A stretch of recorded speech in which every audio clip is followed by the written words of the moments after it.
Hey guys, let's get more news about Dallas, but first, don't forget to subscribe and leave your like. Seahawks named obvious potential landing spot for Dak Prescott in 2025. The Seattle Seahawks were called an obvious potential landing spot for a star quarterback next offseason. ESPN's Bill Barnwell tweeted that the Seahawks, among many other teams, including the New York Jets, New York Giants, and Pittsburgh Steelers, would be a potential destination for the Dallas Cowboys' Dak Prescott if their quarterback, Geno Smith, disappoints this year.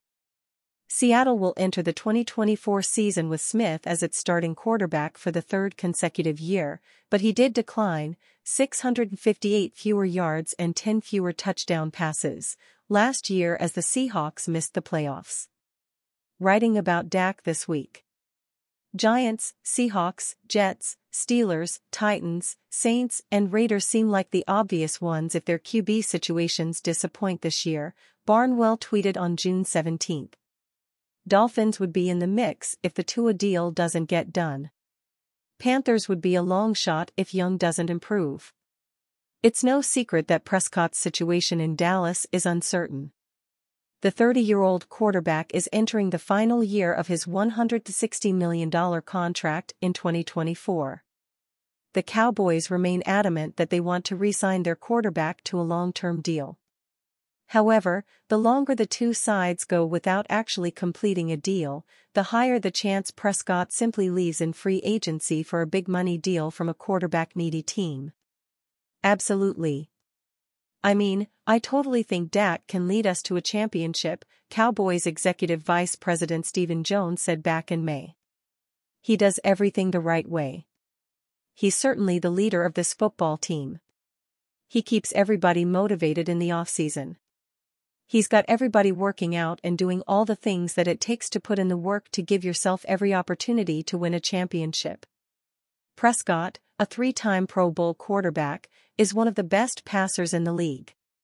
Although his postseason success is lacking, 2-5 record in the playoffs, he is coming off of a career-best season with 36 touchdown passes, led the NFL, 410 completions, league best, and 105.9 passer rating.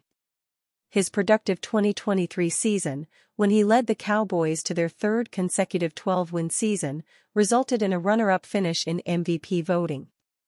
While Prescott's lack of playoff success may be frustrating for Cowboys fans, there's little doubt that teams such as the Seahawks and others would pounce at the opportunity to sign a quarterback the caliber of his. Kirk Cousins, a quarterback with a similar statistical profile who has just one playoff win to his name, signed a 4-year, $180 million contract this offseason with the Atlanta Falcons. Smith has been a productive quarterback for Seattle since taking over the starting job from longtime starter Russell Wilson. He's participated in the Pro Bowl in the past 2 seasons and was named the league's Comeback Player of the Year in 2022. However, his numbers declined across the board in every major passing category in 2023 compared to the previous season. What doesn't help matters is that Pete Carroll is no longer involved in the sidelines.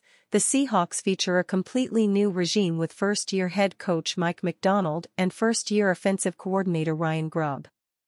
If Smith, who has yet to win a playoff game in his career and wasn't a full-time starter between 2015 and 2022, falters this season, the Seahawks could simply move on from him with a dead cap hit of just $13.5 million.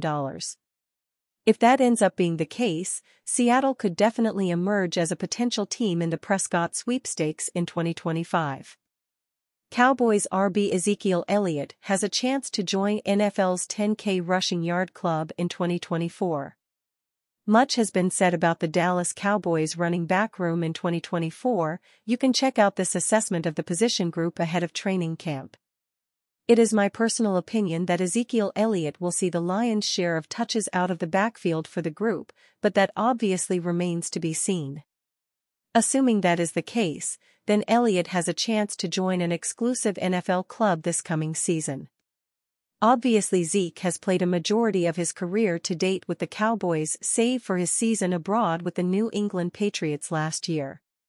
In that time, he has seen the majority of the workload out of the backfield for the team, but it goes without saying that circumstances are a bit different. In Zeke's previous 7 seasons with the Cowboys, he has reached the 1,000-yard rushing mark on 4 different occasions. He will need a bit more than that for the history we are talking about here, as at the moment he is sitting on 8,904 career rushing yards. Some simple math will tell you that Elliott needs 1,096 yards this season in order to join Club 10K. At the moment, there are only 31 players in NFL history to have reached that mark.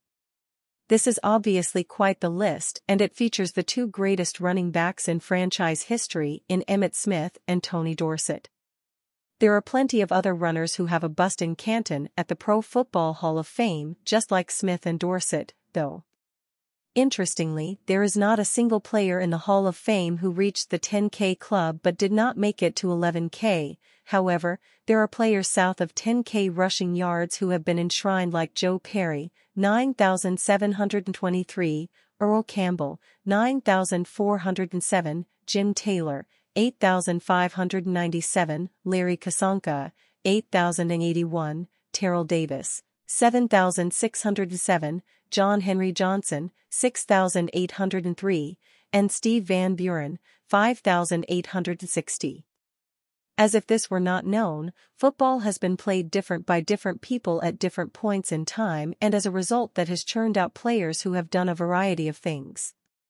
But relative to modern times, it stands to reason that if Zeke were to want his own gold jacket, that he would have to do a bit more than reach 10K rushing yards. Winning a Super Bowl certainly would not hurt. Incidentally, he is not the only active player looking to reach the mark, and he likely will not even be the first to do it this season, assuming he does. Derrick Henry, now with the Baltimore Ravens and taken 1 round after Elliott in 2016, currently has 9,502 rushing yards to his name. Given that he needs less than 500 yards, it seems rather likely that Henry will reach the mark this season, whereas Elliott is a much taller order. Back to the original point here, he needs, basically, another 1,000-yard season, which feels like tough sledding at this point in his career. During his last 1K season with the Cowboys in 2021, Elliott just barely reached the mark by hitting 1,002, and did so during the 17th game of the regular season in the first year of the 17th game's existence. The last season that saw Zeke gain the yardage required for this discussion was in 2019, when he had 1,357 rushing yards. Odds are that Elliott will need at least 2 seasons in order to reach 10K, although that is obviously not the primary goal of the team.